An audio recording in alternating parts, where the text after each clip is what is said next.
Hello and welcome to Firearm Freedom. This is going to be another First Impressions video. In today's First Impressions video, we are taking a look at this brand new 18-inch DMR. And before we get this video started, I just wanted to give a huge shout out to this video sponsor, which is of course Seal One. They make a wide variety of cleaning and maintenance supplies. I've been using it for years. They have been a huge support to the channel, and I am so thankful for that. It is awesome to have a huge company like Seal One support a smaller channel like my own, and they have consistently supported me for months. I love their cleaning products. I use it all the time. Their Seal One CLP paste and liquid is actually non-toxic and bio-based, and they also have a wider range of products from full-out cleaning kits to bow care and really everything in between.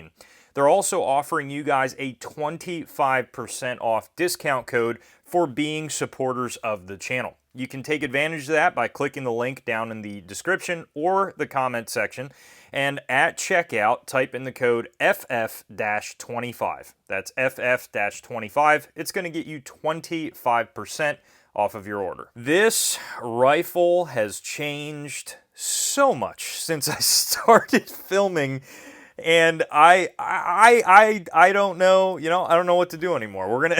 We're gonna make the video. Throughout the entirety of the B-roll, it's going to look like a completely different rifle on the screen. But I promise you, I've only switched out like 2 things since the filming of the B-roll, and I have, of course, rattle canned this gun. And this rattle can job came out pretty freaking good. I'm pretty happy with it. I did more of a lighter coat to start with of the green, the army green, and then finished it out with some browns. We're getting into the winter months here in Pennsylvania, and I think this color scheme with the light white/tans in some areas is actually a pretty solid camo pattern to blend in with the surroundings. But this project originally started as a parts put together of anything that I could find and scavenge around the armory here at the Firearm Freedom compound. And I was able to come up with a good bit of parts. I did source a few things from some companies. Huge thank you to them for supporting the channel. And as always, full disclosure, they did not pay me for this review or anything like that. They didn't ask me to say anything positive.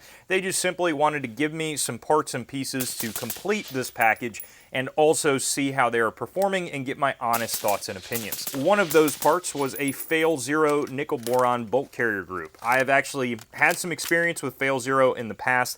They are excellent bolt carrier groups, and if you're going nickel boron, that's about the only one that I would trust. There's a lot of other nickel boron out there. It's kind of fallen out of favor a little bit nowadays. I still don't mind it. The biggest thing with a nickel boron bolt carrier group is you gotta go with the right company. There's some cheaper options out there that start chipping and fading. I got a Fail Zero bolt carrier group that's lasted me like I think 6 years, and it's still going strong. So that was an awesome addition thanks to Fail Zero. I also am using a Right-On 1-to-10 first focal plane LPVO up here at the top with a Right-On QD mount. There's going to be a full video coming out of this optic here in the near future, and thanks to Rosco, we have our barrel to complete this 18-inch 223 Wild DMR. This is actually their brand new SPR profile 18-inch purebred 223 Wild match barrel.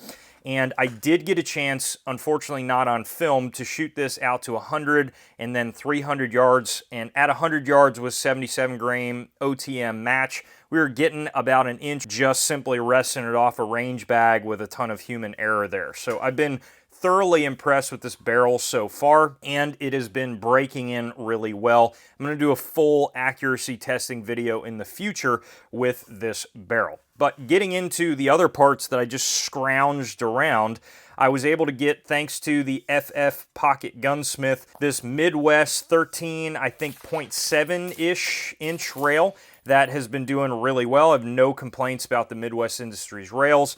I have a Magpul vert grip. Now, throughout the video, you guys are going to be seeing it with like a little CAG grip stop that I had, and I can't do it. Once I switched to vert grip, there's like no going back. So before I rattle canned it, I wanted to make sure I had it exactly how I wanted it for at least the immediate future so that all the accessories could match.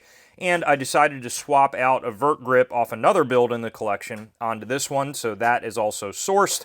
I had a Silencer Co. ASR 3-chambered brake. That was something that I already had in the collection. I had a BCM nickel boron trigger just lying around. And then I also had one of the older SAA lowers. This thing is like a weird piece of history now because SAA was like a random sister company of Aero Precision back a few years ago. They were really short-lived, and now they don't really make lowers to my understanding. So I had this one laying around in my pile of lowers, and I decided to use this one, and it worked out just fine. I was able to source, again, thanks to the Pocket Gunsmith, a Strike Industries charging handle. Not the biggest fan in the world of Strike Industries stuff, but to just throw this together as cheap as humanly possible, I decided to pick that up. And then also I have just a random Spikes upper that I found stripped lying around in a parts bin somewhere, so I was able to use that. Originally, I had on a BCM 6-position stock in the rear, and that I had laying around in the collection to complete the parts build. But as I was going down the road of rattle canning this thing, I was like, you know what? I cannot do a 6-position stock on an 18-inch DMR build. It's not going to work out. So I decided to get the A2 stock, which is absolutely my choice on a DMR. And let me tell you, this A2 stock is excellent. And it still kind of falls into the realm of a parts gun setup because I, again, got this from the wonderful FF Pocket Gunsmith that you guys see so frequently in the B-roll of these videos. Magpul MOE grip, nothing special there, and I got a Magpul trigger guard to complete the lower. Again, all stuff I already had laying around at the house. It's kind of fun because off of one little tiny spring or detent for an AR setup, all of a sudden you're like, well, I'm already almost to a whole new rifle, so why don't I go ahead and build it? And, you know, I actually traded my original 18-inch 223 Wild gun that was a little bit subpar for a DMR. The parts were kind of nothing to write home about, and I really wanted another one. I love an 18-inch DMR. I think with an LPVO, it's a very, very capable package, so this was what I got. As far as shooting at the range, this thing performed incredibly well. We got a rifle-length gas system on the Rosco purebred barrel, and that obviously led to incredibly low recoil. This thing recoils like a 22, and also it did very well suppressed. In fact, I used this rifle primarily for the testbed on the Otter Creek Labs Polonium K review that I did originally. So this has been doing really well, not only unsuppressed, but suppressed. And other than that Otter Creek video, I've ran it almost exclusively suppressed with either the Polonium K or the Silencer Co. Omega up there on the front.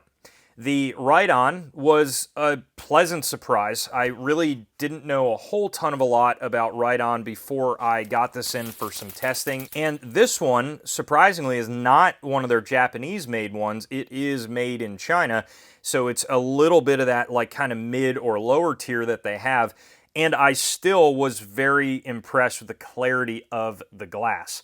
The reticle is a little bit thick in the center dot, more thick than I would prefer, but on something like a DMR like this, more of a kind of battled 18-inch setup of some sort, I actually don't know that I mind the slightly larger MOA dot in the middle of that reticle. But if you're looking for more accurate bench gun stuff, you're probably going to want a finer crosshair in the middle. But other than that, the optic has been great, and it's been doing really well not only at 100, 200, 300 yards, but also up close 50 yards and in at 1 power or 2 power. It is getting the job done no problem. And I was also very impressed with the QD mount that comes along with the Ride-On optics. You have to buy this separately, but the mount was pretty bomb-proof. It tightened up really easily, and the QDs have been holding strong with no issue whatsoever. Now, the Rosco barrel is a brushed stainless finish, and that's typical on a lot of 18-inch 223 Wild guns.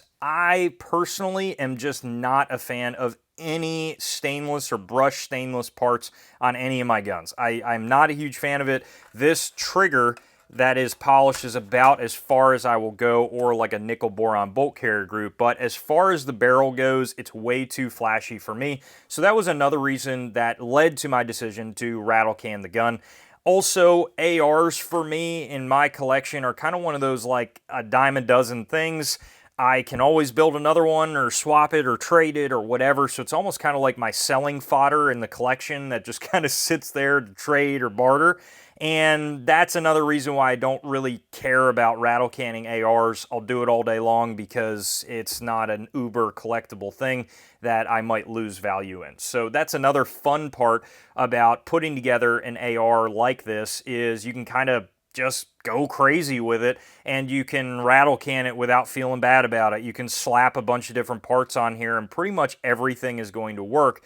And I think this is also a testament to ARs in general, that I can find a part and scrounge around for anything out of my parts bins and slap it together, and I'm going to get a rifle that's probably going to be reliable, provided the parts are just relatively reputable in the right places.